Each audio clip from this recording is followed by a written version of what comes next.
Everyone, अगर आपको भी डोमिसाइल सर्टिफिकेट में कंफ्यूजन हो रही है तो ये वीडियो आपके लिए है। तो सीरियलिटी आप देख सकते हो कि फॉर्मेट फॉर डोमिसाइल सर्टिफिकेट का नया नोटिफिकेशन लाया है। तो अगर हम फॉर्मेट की बात करें उससे पहले हम लोग एक चीज़ की बात करते हैं, ठीक है, दैट इज़ रिजर्वेशन रूल्स। आपके वेस्ट बंगाल गैजेट का ऑफिशियल नोटिफिकेशन है रे। तो अब ये पहले समझ लो कि अगर आपको डोमिसाइल सर्टिफिकेट इसलिए देना कर रहा है ना क्योंकि रूल्स में है। तो अगर आप कोई भी general degree, medical, technical, professional, अच्छा ठीक है, इन सबको छोड़ो, आप प्रोफेशनल डिग्री में आओ। तो प्रोफेशनल डिग्री आप लॉ कर रहे हो, आप प्रोफेशनल डिग्री कर रहे हो ना, तो अगर कोई भी कोर्स करोगे एडमिशन तो आपको कास्ट और क्लास आइडेंटिफिकेशन सर्टिफिकेट तो देना ही होगा, दैट इज़ कास्ट सर्टिफिकेट तो देना होगा, right, that is which is issued by the concern higher educational institute या कॉम्पिटेंट अथॉरिटी, जो वेरीफाई होगा इससे, ठीक है। और अलॉन्ग विद आपको डोमिसाइल सर्टिफिकेट भी देना होगा which is issued by the competent authority. अब सेकंड नंबर में आओ कि प्रोवाइडेड कि कोई भी डोमिसाइल सर्टिफिकेट रिक्वायर्ड नहीं है कि अगर आप कास्ट आइडेंटिफिकेशन सर्टिफिकेट जो कि कॉम्पिटेंट अथॉरिटीज़ के द्वारा इशू हो रही है आप उसको प्रोवाइड कर दोगे, ठीक है। तो यही है। तो अगर हम लोग प्रोफॉर्मा की बात करते हैं, ठीक है, देखो डोमिसाइल सर्टिफिकेट में आओ, प्रोफॉर्मा A1 है, 2 है, राइट, प्रोफॉर्मा A1 है, then you have proforma A2 and then you have proforma A या B, दैट इज अपेंडिक्स 3, ठीक है। तो सीधा सीधा आते हैं कि क्राइटेरिया क्या होगा। अगर आपको डोमिसाइल है तो आपको प्रूफ करना होगा कि आप वेस्ट बंगाल के डोमिसाइल हो या रेजिडेंट हो, तभी होगा। तो पहले तो एक है कि रात तो आप ये दिखाओ, आप रात तो अगर आप रिजाइड कर रहे हो वेस्ट बंगाल में for continuously for at least last 10 years, ठीक है, 31/12/2024 का डेट में लास्ट 10 ईयर्स तक आप रिसाइड कर रहे हो, तब आपको डोमिसाइल ट्रीट किया जाएगा। रात तो ठीक है, रात तो आपके कोई भी पेरेंट या पेरेंट्स दोनों permanent residence of West Bengal है और आपका परमानेंट एड्रेस है within the state of West Bengal, ठीक है। अगर आपका परमानेंट एड्रेस है within the state of West Bengal तो होगा, ठीक है।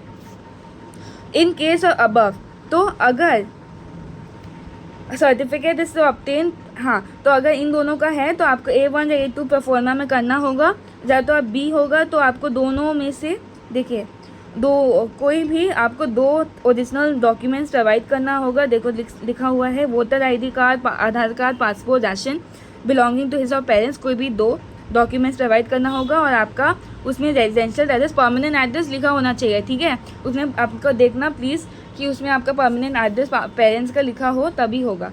अब देखो काउंसलिंग में क्या बोल रहा है कि अगर SC ST OBC A B आप कोई भी रिजर्वेशन फैसिलिटी ले रहे हो, रिजर्वेशन का कुछ बेनिफिट ले रहे हो, ठीक है, अगर आप वेस्ट बंगाल में डोमिसाइल हो, आप डोमिसाइल सर्टिफिकेट तो आप नहीं कर पा रहे हो, ठीक है, तो आप कैटेगरी सर्टिफिकेट भी दिखा सकते हो। मतलब आप तो कैटेगरी तो दिखाना होगा, पर आपको कैटेगरी दिखाना होगा, पर अगर कैटेगरी सर्टिफिकेट भी इनवैलिड है, देखो इनवैलिड है at the time of verification, तो अगर डोमिसाइल कैंसिल हो जाएगा आपको कोई रिजर्वेशन नहीं मिलने वाला है, ठीक है, तो आप नॉन वेस्ट बंगाल हो जाएगा। तो क्योंकि कास्ट सर्टिफिकेट भी इनवैलिड, डोमिसाइल भी नहीं दे पा रहे, तो आपको रिजर्वेशन नहीं मिलने वाला, ठीक है। अब अगर देख सकते हैं कि कौन इशू कर सकता है डोमिसाइल सर्टिफिकेट, तो या तो A1 और 1 और B का जो है, तो इन सब में से कोई भी कर सकता है। देखो इतना सब लिखा है, मैं नहीं कर रही हूँ, आप देख सकते हो, डिस्ट्रिक्ट मजिस्ट्रेट, सुपरिटेंडेंट, ये A2 अगर आपका 10+2 ना, देखो ये वाला जो है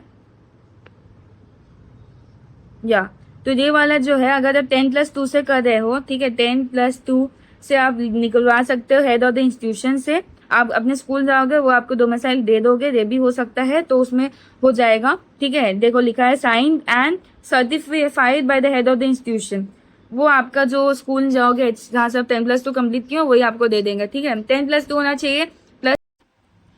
और अब बात करते हैं जनरल वालों के लिए। तो जनरल वालों के लिए अगर चाहिए या नहीं, आई डोंट नो, बिकॉज देखो पहले तो आई डोंट थिंक सो, क्योंकि मुझे तो नहीं लगा था, पर ऐसे मैंने आपको रिजर्वेशन का रूल्स भी दिखाया है ना, वेस्ट बंगाल ऑफिशियल वाला, और इसमें भी दिखाया है, उसमें कोई जनरल वालों की बात तो की नहीं है, बस SC ST OBC एंड सब जो रिजर्वेशन लिए उन सब की बात कर रहे हैं, ठीक है, EWS and all. So basically general वालों के लिए I don't think, but then also आप लोग हेल्पलाइन नंबर में आपको कॉल करके पूछ सकते हो, ठीक है, in case to be sure, क्योंकि उन लोगों को ज़्यादा पता होगा, ठीक है, तो वो लोगों को ज़्यादा पता होगा ऐसे नोटिफिकेशन में, तो आप उन लोगों को कॉन्टैक्ट कर सकते हो, ठीक है। और SC ST और डोमिसाइल कैसे करना है मैंने बता दिया है। हाँ, बस इतना ही था, ठीक है। आप लोग मुझे सब्सक्राइब करो, ऐसे मैं अपडेट्स देती रहूँगी। So thank you. और अगर आपको अच्छा लगा वीडियो और आपकी प्रॉब्लम सॉल्व हुई तो आप मुझे लाइक दे दो प्लीज़। Okay, bye.